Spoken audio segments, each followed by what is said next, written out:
The only thing that is important for a man is respect and honour కదా.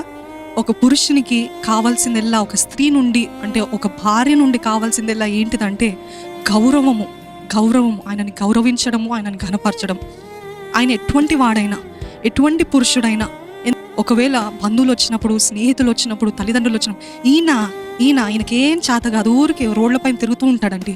ఎప్పుడు చూసినా అందరి ముందు భర్తని కించపరుస్తున్నారా, అది భర్తకి హృదయంలో చాలా పెద్ద గాయం అయిపోతుందంట. He cannot be himself, he will not be himself. ఎందుకంటే నా భార్యనే నన్ను తక్కువ చూపు చూస్తుంది, నా భార్యనే నన్ను కించపరుస్తుంది, నా భార్య ఇంకా నాకంటూ ఎవరు లేరని బయట వారి దగ్గర నుండి ఆదరణ పొందుకోవడానికి ప్రయత్నిస్తుంటాడు. జాగ్రత్త, మీ భర్త ఎటువంటి వాడైనా, హూ ఎవర్ హీ ఇస్, మనుషుల ముందంట ఆయనను ఒక రాజులాగా ట్రీట్ చేయాలంటే, ఆయనను గౌరవించాలంట. యవనస్తురాలు చిన్న సలహా, నువ్వు చాతగాని వాడివి, లేకపోతే నువ్వు పోరా అని ఈ మాటలు భర్త దగ్గర వాడుతున్నారా, దానికంటే అసహ్యమైనది ఏది లేదండి. భర్తని గౌరవించండి మీరు అని చెప్పండి, అండి అని పిలవండి. భర్త తన భార్యకి ఒక శిరస్సు అయి ఉన్నాడు.